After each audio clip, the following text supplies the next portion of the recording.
Good morning, student.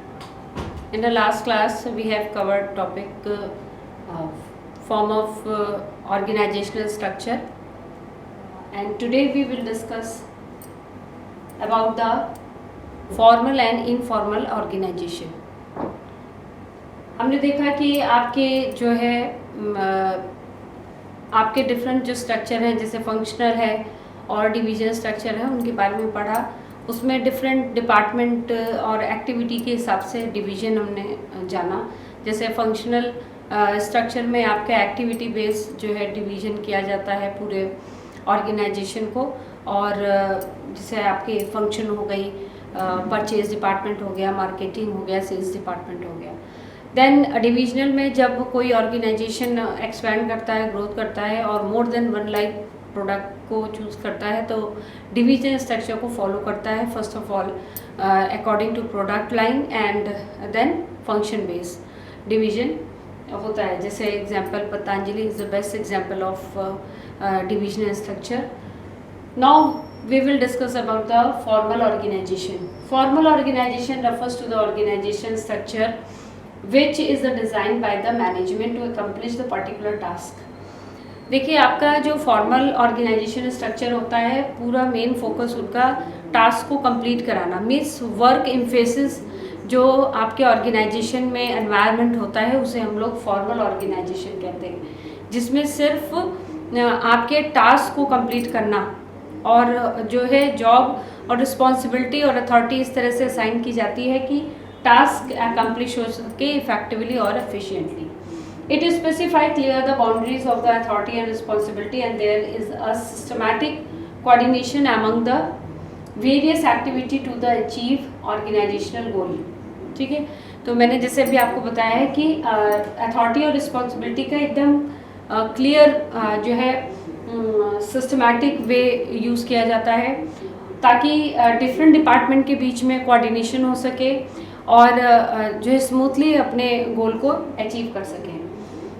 The structure in a formal organisation can be functional और divisional, दोनों form में हो सकते हैं formal organisation.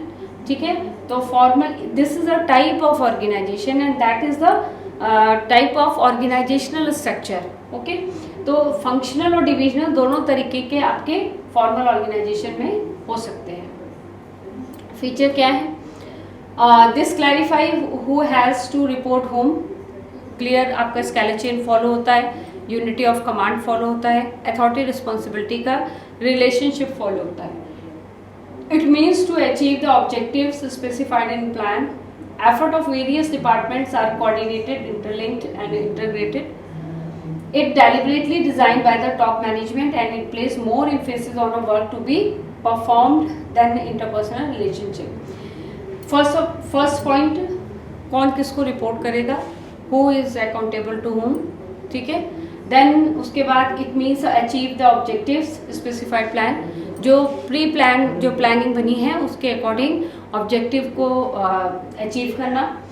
Efforts of different department, मतलब डिफरेंट डिपार्टमेंट को कोऑर्डिनेट करके काम कराना और चलाना। टॉप लेवल मैनेजमेंट डेलिबरेटली इसको डिज़ाइन करता है और सबको इसके अंदर में काम करना होता है।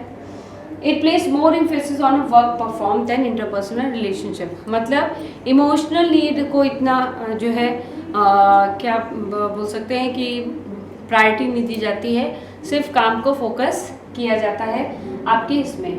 मोर एम्फेसिस ऑन वर्क परफॉर्मेंस, आपका वर्क परफॉर्मेंस अच्छा होगा तो प्रमोशन मिलेगा, नहीं होगा तो आपको ट्रेनिंग के लिए भेजा जाएगा, बट इमोशनल या इंटरपर्सनल रिलेशन को फॉलो नहीं किया जाता कि आप जान पहचान के हैं तो आपको ज़्यादा प्रायोरिटी दी जाए और इस टाइप का नहीं, जो जैसा परफॉर्मेंस दिखाएगा उस तरह का जो है उसे ट्रीट किया जाएगा।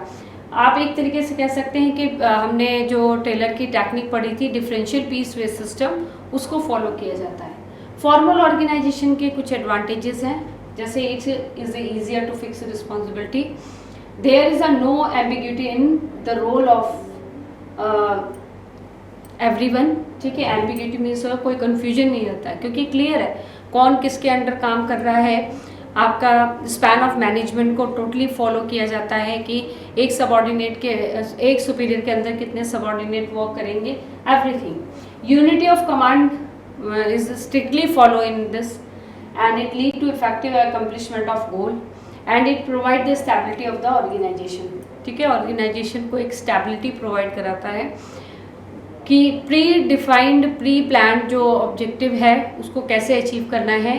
तो फॉर्मल ऑर्गेनाइजेशन स्ट्रक्चर के थ्रू हम उसको अचीव कर सकते हैं। Some limitation are there. First of all, the formal communication may lead to procedural delay.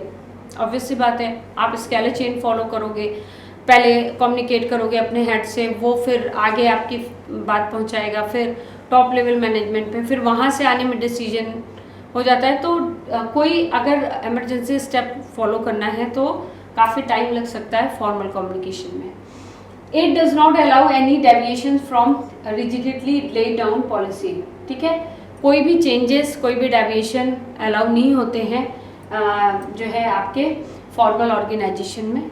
ठीक है, जो बने हुए हैं उनको ही फॉलो करना है, अपने तरफ से कोई भी प्लस एंड माइनस नहीं कर सकते। The formal organisation does not provide a complete picture how an organisation work. Clear vision नहीं हो पाता है, इसलिए क्योंकि आप एक प्री डिफाइंड स्ट्रक्चर के अंदर वर्क कर रहे हैं, तो उसमें जो है ये क्लियर नहीं हो पाता कि एक्चुअली वर्क कौन कर रहा है और कौन जो है काम से बच रहा है। रिपोर्ट तो करनी होती है, लेकिन हो सकता है कोई उसके बदले में काम करके दे रहा हो, लेकिन नाम किसका हो जाएगा, उसी पर्सन का हो जाएगा जिसको हैंड ओवर किया गया है। ठीक है, let us discuss the next point, that is the informal organization. Simple, there is a formal organization, then the automatically informal organization creates there. Okay, the interaction among the people at the work gives rise to network of social relationship among the employees, called the informal organization. मतलब आपका एक social network, ठीक है, जो आपके employees के बीच में आपके वर्क प्लेस में एक सोशल नेटवर्क तैयार होता है, वो हमारा क्या कहलाता है, इनफॉर्मल ऑर्गेनाइजेशन कहलाता है। Informal organisation emerge from within the formal organisation when people interact beyond their officially defined role. मतलब उसके ऑफिशियली जो उसको रोल दिया गया है, वो किस डेजिग्नेशन में है, उसको छोड़ के वो अगर जो है फॉर्मली किसी से कैजुअली इंटरेक्ट करता है तो उसे इनफॉर्मल ऑर्गेनाइजेशन स्ट्रक्चर बोलते हैं। लेकिन ऑर्गेनाइजेशन में हो सकता है कोई ऑफिशियल बात भी हम इनफॉर्मली अगर आपस में डिस्कस करते हैं तो वो भी इनफॉर्मल ऑर्गेनाइजेशन के अंदर में आता है। Feature, an informal organisation originate from within the formal organisation. The standards of behaviour involve from group norms, independent channel of communication, it emerged spontaneously and it is a complex network of social relationship. First of all, originate कहाँ से होता है, formal organisation से ही originate होता है आपका informal. जो है कुछ ग्रुप जो है सेट किए जाते हैं, कुछ नॉर्म्स अपने ग्रुप के लिए सेट किए जाते हैं, जो बहुत क्लोज और जिन पे थोड़ा बिलीव रखा जाता है वो अपने ही नॉर्म्स सेट करते हैं। इसमें ऑर्गेनाइजेशन के नॉर्म्स को फॉलो नहीं किया जाता है, वो अपने रूल्स रेगुलेशन बनाते हैं, उसके अंदर ही डिस्कस करते हैं चीज़ों को। इंडिपेंडेंट चैनल ऑफ कम्युनिकेशन होता है, पता नहीं होता है, सोर्स का पता नहीं होता है किसने ये बात आगे उठाई, बहुत मुश्किलों में पता लगा सकते हैं आप। ठीक है, इट इमर्जेस स्पॉन्टेनियसली, अचानक से, मतलब ये नहीं होता है कि सामने वाले से ही वो करना है, किसी से भी आप इंटरेक्ट कर सकते हैं आपके ऑर्गेनाइजेशन में जितने लोग बात कर रहे हैं। बस ये रहता है कि ऑफिशियल चीज़ों को भी अगर हम लिटरली कैजुअली डिस्कस कर रहे हैं, that is called informal organisation. It is a complex network of social relationship. Advantages, leads a faster spread of communication. जो बातें फॉर्मल ऑर्गेनाइजेशन में आपके पास नहीं पहुंच पाती टॉप लेवल के पास, वो आपकी इनफॉर्मल में बहुत जल्दी पहुंच जाती हैं। Fulfilment of social need, social need की फुलफिलमेंट होगी, सबसे ज़्यादा ज़रूरी होता है। कभी कभी आदमी की एफिशिएंसी और इफेक्टिवनेस में दिक्कत आती है, तो उसका पता कैसे लगाया जाए।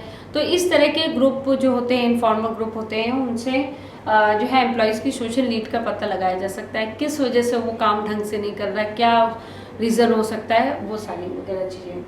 फिल्स inaccuracy of the formal structure, जो फॉर्मल स्ट्रक्चर में जो कमियां रह गई हैं उनको फिल करने में हेल्पफुल है इनफॉर्मल। जैसे मैंने अभी आपको बताया कि जो है कुछ चीज़ें जो हम फॉर्मली टॉप लेवल से नहीं बात कर सकते हैं वो इनफॉर्मली पहुंच जाती हैं जल्दी। Disadvantage descriptive force and when the spread rumour, मतलब लड़ाई झगड़े के चांसेस ज़्यादा हो जाते हैं जब र्यूमर फैलती है। ठीक है, मतलब किसी चीज़ को तिल का ताड़ बना के पेश कर दिया तो उससे फिर क्या दिक्कतें आती हैं आपके, इस तरह के जो है सही से काम नहीं हो पाता, लोगों में वो हो जाते हैं, कंट्राडिक्ट कॉन्फ्लिक्ट्स हो जाते हैं। रेसिस्टेंस टू चेंज, ठीक है, चेंजेस को नहीं कर सकते आप, मतलब एक तो जो भी इंफॉर्मेशन जाती है इनफॉर्मल के थ्रू उस पर आप बिलीव नहीं कर सकते, तो चेंज करना इतना आसान नहीं है कि किसी एक की बात को लेके आप चीज़ों को चेंज कर लें। Priority to group interest, group interest को प्रायोरिटी दी जाती है। तो let us all today in the next class we discuss about the delegation and element of delegation. Thank you so much, student.